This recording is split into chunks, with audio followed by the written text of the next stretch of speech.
Hello friends, very good morning. एक बार फिर मैं आप लोगों के बीच में हाजिर हूँ अंग्रेजी साहित्य पर आधारित 30 क्वेश्चंस के साथ। ये प्रश्न UP TGT, PGT, HTET, MP TET और एमपी टीजीटी, पीजीटी, इसके अलावा आरपीएससी हर जगह पर बहुत ही महत्वपूर्ण है। तो आइए हम लोग बिना देरी किए हुए सीधा आज के अपने सेशन की शुरुआत करते हैं। तो ये रहा आपके बीच में पहला question. Friends, first question, the climax of A plot is what happens. मतलब क्लाइमैक्स ऑफ ए प्लॉट यानी जब कोई प्ले होता है तो प्ले में जो क्लाइमैक्स है, क्लाइमैक्स कहाँ पे होता है, कब होता है? क्या इन द बिगिनिंग होता है? नहीं, इन द बिगिनिंग नहीं होता। इन द एंड, कॉमेडी में डेनोमा होता है और ट्रेजिडी में कैटास्ट्रॉफ होता है, तो ये भी नहीं होगा। तो क्लाइमैक्स कहाँ पे होता है? क्लाइमैक्स जो है ना, बोलते हैं एट द हाइट। तो ऑप्शन बी यहाँ पे करेक्ट है। यानी जब कोई कहानी अपने चरम पे होती है, चरमोत्कर्ष पे होती है, तो that is called climax. Question number 2 है, आप नंबर मत देखिए, कुल मिलाकर के हमें क्वेश्चन से मतलब है। और डियर फ्रेंड्स, आप लोगों से अनुरोध है ज़्यादा से ज़्यादा चैनल को लाइक, शेयर, सब्सक्राइब पर फोकस करें और ज़्यादा से ज़्यादा शेयर करें और अपने दोस्तों तक पहुंचाएं, ताकि जितना चैनल ग्रो करेगा उतना ही आपको लाभ पहुंचेगा, साथ ही साथ मुझे भी लाभ पहुंचेगा। Next question, protagonist indicate. Protagonist किसे कहते हैं? तो ये क्वेश्चन देखिए, प्रोटोगोनिस्ट का मतलब क्या होता है? क्या विलेन ऑफ द प्लॉट? नहीं। Clown of the play? नहीं। Stage director? ये भी नहीं होता protagonist. So option B is correct, the leading character of actor in the play. यानी प्ले का जो लीडिंग कैरेक्टर होता है, जैसे मैकबेथ में मैकबेथ है, मैकबेथ, हैमलेट में हैमलेट है और ओथेलो में ओथेलो है। तो ये हमारे जो है प्रोटोगोनिस्ट हैं। Next question, what is catastrophe. ये कैटास्ट्रॉफ क्या होता है? इसके पूर्ववर्ती पिछली क्लास में मैंने कैटास्ट्रॉफ के बारे में आपको बताया है। तो कैटास्ट्रॉफ क्या होता है, आइए समझते हैं। The comical end of dramatic event, किसी ड्रामा का जो अंत है वो कॉमिक अंदाज में हो तो क्या वो कैटास्ट्रॉफ कहलाता है?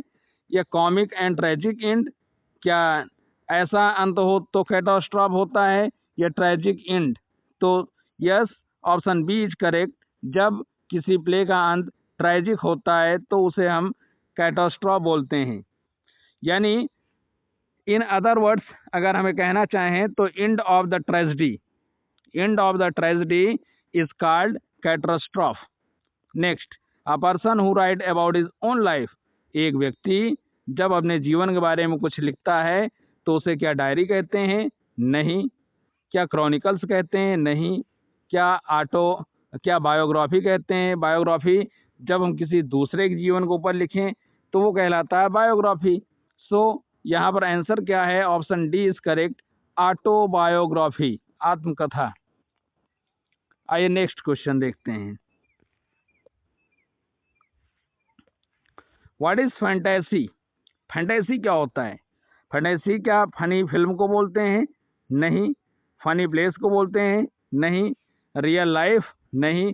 फैंटेसी बोलते हैं एन इमेजिनरी, कल्पना, कल्पना पे आधारित जो कहानियाँ होती हैं वहाँ उनको हम फैंटेसी कहलाते हैं।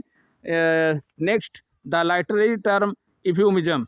इफ्यूमिज्म को क्या बोलते हैं? इफ्यूमिज्म का मतलब क्या होता है? क्या वैग्यू आइडिया होता है, या सोनेट होता है, या वाइसिंग होता है? नहीं, ये तीनों गलत हैं। नेक्स्ट, जो यहाँ पर करेक्ट आंसर है वो इन ऑफेंसिव एक्सप्रेशन है, इन ऑफेंसिव एक्सप्रेशन। इफ्यूमिज्म का मतलब ये होता है कि किसी मतलब कि गलत बात को हम ऐसे अंदाज में कहें कि दूसरे को बुरा न लगे। Next, a person who right and edit dictionary, एक व्यक्ति जो डिक्शनरी लिखता है और डिक्शनरी को एडिट करता है उसे क्या कहते हैं? क्या हम उसको लेक्सिकोग्राफर कहते हैं? Yes, correct, option A is correct, lexicographer. और so option C is wrong, B is wrong और D is wrong. Next, I speech without any previous preparation, जब कोई व्यक्ति कोई भाषण देता है और वो भी बिना पूर्व तैयारी के दिए गए भाषण को हम क्या बोलते हैं? क्या डेलिबरेटली, ये तो जानबूझकर होता है, रॉन्ग। फिलिस्तीन मध्यम वर्गीय परिवार को बोलते हैं तो ये भी रॉन्ग है। और सीडोनिम, ये एक तरह से साहित्यिक नाम होता है। और option A is correct, extempore, जब कोई व्यक्ति बिना पूर्व तैयारी के कोई स्पीच देता है तो उसे माय डियर स्टूडेंट्स क्या बोलते हैं? एक्सटेम्पोर।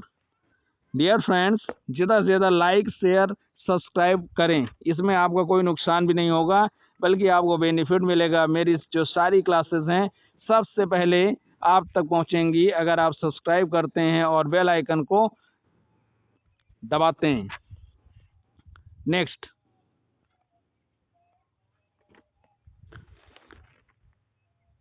अगला है मैकियावेलियन कैरेक्टर।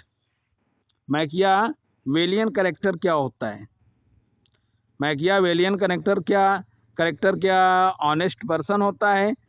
क्या ईमानदार व्यक्ति होता है? नहीं, option A is wrong. Option C, an adventurous man, wrong. Learn man, विद्वान व्यक्ति, wrong. Option B is correct, scheming person का मतलब होता है वो व्यक्ति, कौन सा व्यक्ति?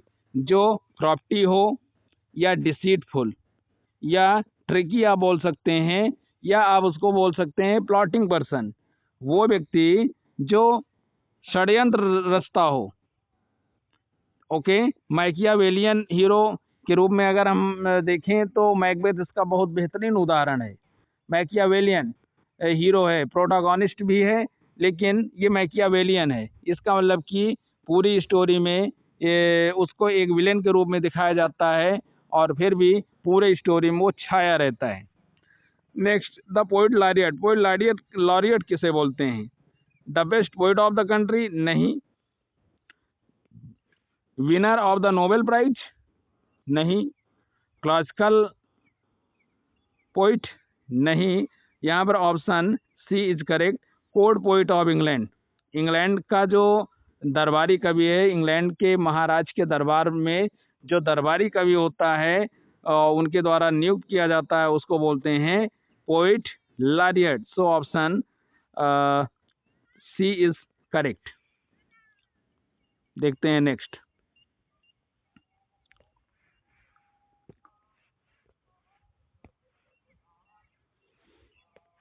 My dear friends, next question शुरू करने से पहले मैं एक बार फिर आपसे बता देना चाहता हूं कि चैनल को ज़्यादा से ज़्यादा लाइक, शेयर, सब्सक्राइब आप करें और साथ ही साथ आप कमेंट भी करें। आप क्या चाहते हैं, आप अपने विचार प्रस्तुत करें कि आपको किस टॉपिक पर लेक्चर चाहिए। आप जैसा कहेंगे उस प्रकार के लेक्चर्स आपको यहाँ पर हम प्रोवाइड करने का प्रयास करेंगे। तो देखते हैं पहला question, restoration period in English literature. अंग्रेजी साहित्य में रेस्टोरेशन पीरियड की शुरुआत कब मानी जाती है? क्या 1560, क्या 1760, या 1660, या 1860? तो माय डियर फ्रेंड्स, मैं आपको बता देना चाहता हूँ यहाँ पर ऑप्शन बी इज करेक्ट। क्यों? क्योंकि 1660 में रेस्टोरेशन पीरियड की शुरुआत हुई है। वो दौर था जब किंग चार्ल्स सेकेंड गद्दी पर आते हैं और किंग चार्ल्स सेकेंड 1660 में जब गद्दी पर आते हैं तब स्टार्ट होता है restoration period.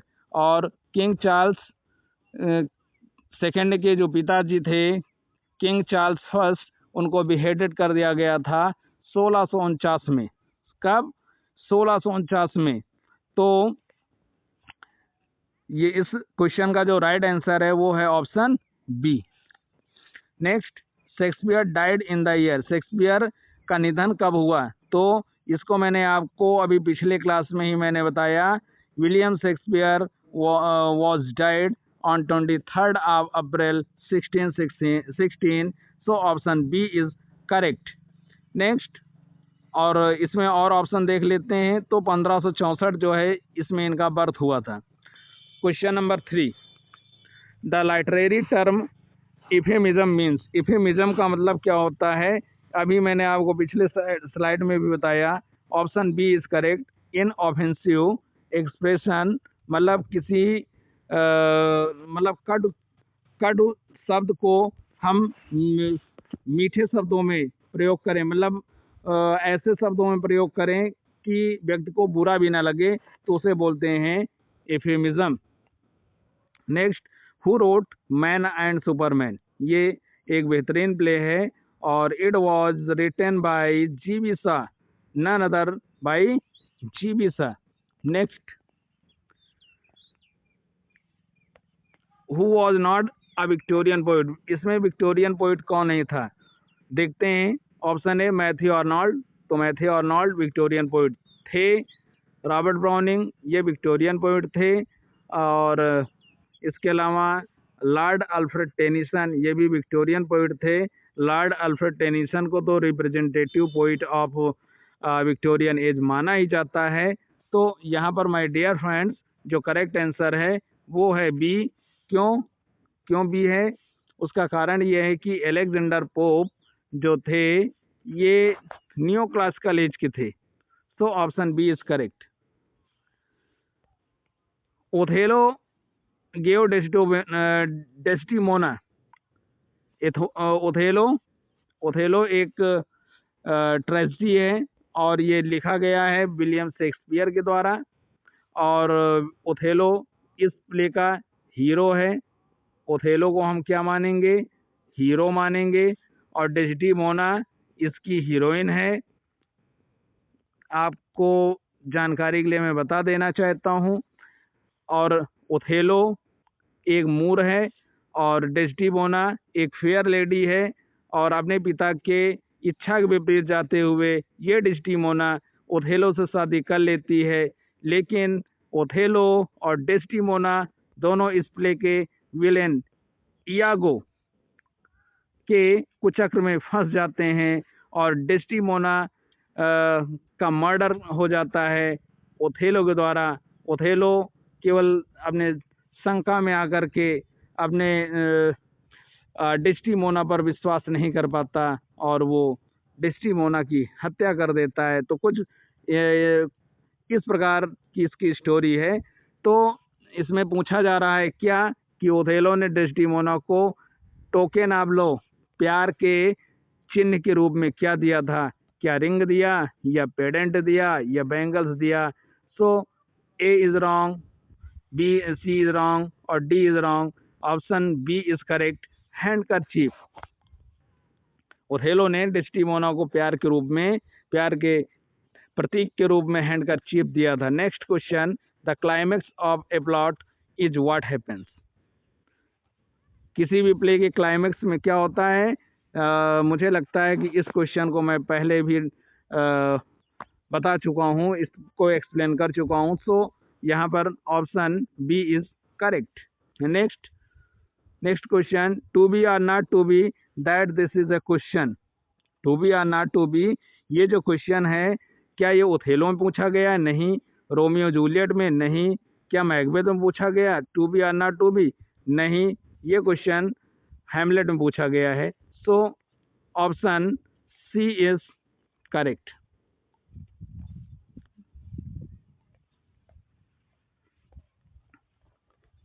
Next, a song embodied religious and sacred emotion, a song एक गीत embodied religious and sacred emotion, तो क्या वो लिरिक होता है या हीम होता है या ओड होता है या बैलेड होता है? तो option A is wrong, B is wrong, D is wrong. Hymn होता है, इसको हम भजन बोलते हैं जो धार्मिक विषयों पर लिखा जाता है। Who said beauty is truth, truth is beauty, किसने कहा सुंदर ही सत्य है और सत्य ही सुंदर है? तो क्या ये शेक्सपियर ने कहा? नहीं। ये क्या वर्ड्सवर्थ ने कहा? नहीं। क्या इसके अलावा क्या इलियट ने कहा? नहीं। क्या कीट्स ने कहा? Yes, option C is correct. Next slide पे चलते हैं।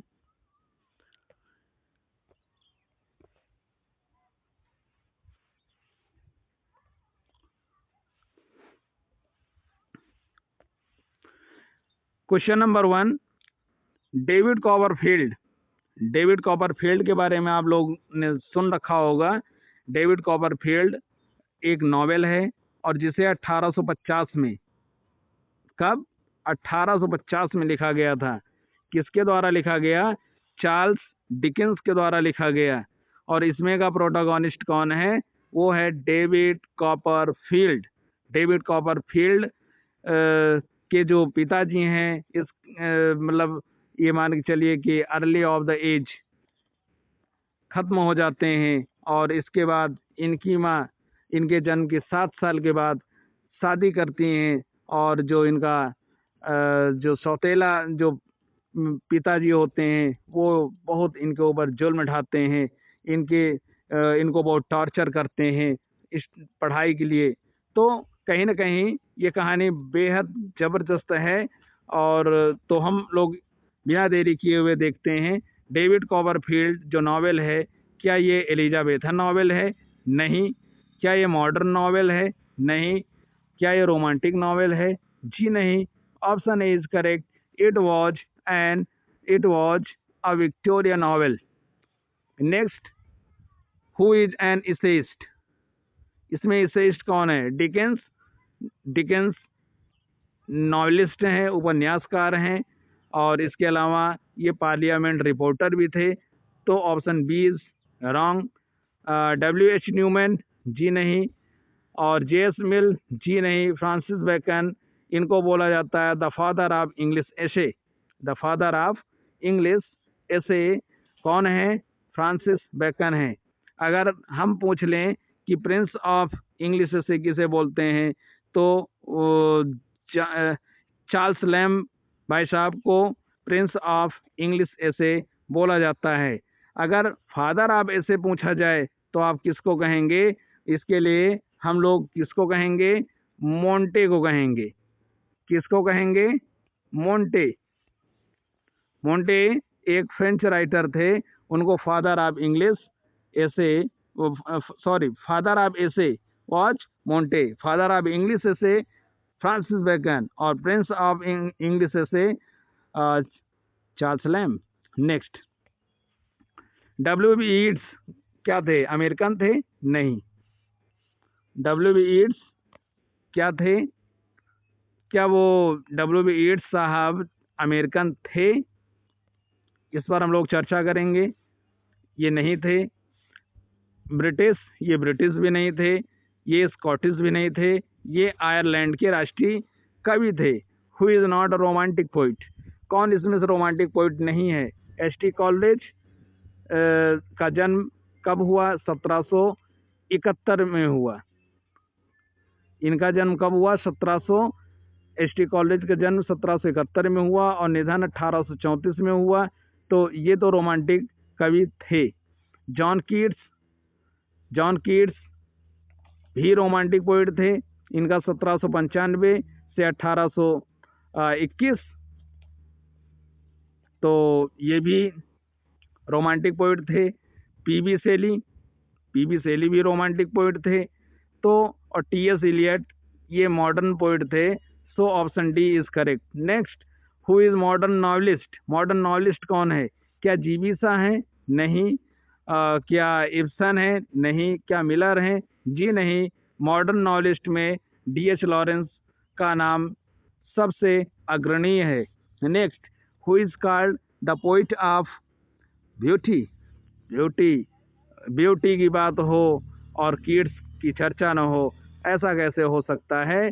तो my dear friends, option C is correct यहाँ पर। और नेक्स्ट क्वेश्चन को देखते हैं। The most famous satirist in English literature? अंग्रेजी साहित्य का सबसे प्रसिद्ध जो सटायरिस्ट है, व्यंग्यकार है, क्या पोप को बोला जाता है? पोप ने लिखा तो जरूर है, ओके, लेकिन सबसे फेमस अगर बात की जाए तो वो कोई और नहीं बल्कि जोनाथन स्विफ्ट साहब हैं।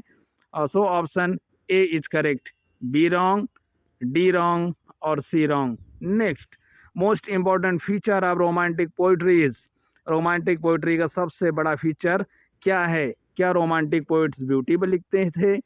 क्या वो नेचर भी लिखते थे? क्या वो इमेजिनेशन भी लिखते थे? लिखते तो थे।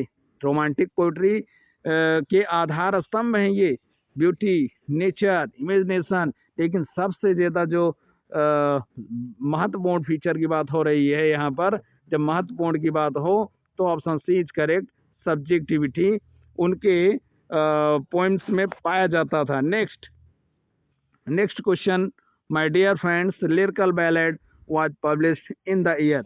लिरिकल बैलेड पब्लिश कब हुआ? तो लिरिकल बैलेड पब्लिश हुआ 1798 में। किसने किया? तो वो डब्ल्यू यानी विलियम वर्ड्सवर्थ प्लस कॉलरिज ने किया। और इसमें इसका जो अगला प्रकाशन हुआ वो कब हुआ? 1800 में हुआ। 1800, फिर इसके बाद 1802 में हुआ और इस तरह से फिर 1805 में हुआ। तो लिरिकल बैलेड को माना जाता है क्या? रोमांटिक एज की शुरुआत। सही मायने में जो रोमांटिक पोइट्री की शुरुआत है वो लिरिकल बैलाड को ही माना जाता है। और यही दो राइटर थे जिन्होंने एक तरह से, और जो लिरिकल बैलाड का पहला संस्करण आया था तो उसमें हुआ क्या था, उसमें 4 पोइम्स एस.टी. कॉलरिज की थी और 19 पोइम विलियम वर्ड्सवर्थ की थी। जो सबसे पहली पोइम थी वो एस.टी. कॉलरिज की थी और जो सबसे लास्ट पोइम थी वो डब्ल्यू यानी विलियम वर्ड्सवर्थ साहब की थी। Next, Elizabethan tragedy centred on. Elizabethan जो ट्रेजेडी थी वो किस चीज़ पर केंद्रित थी? क्या नेचर पर? जी नहीं। क्या वार पर?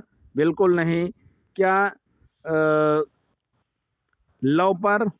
नहीं।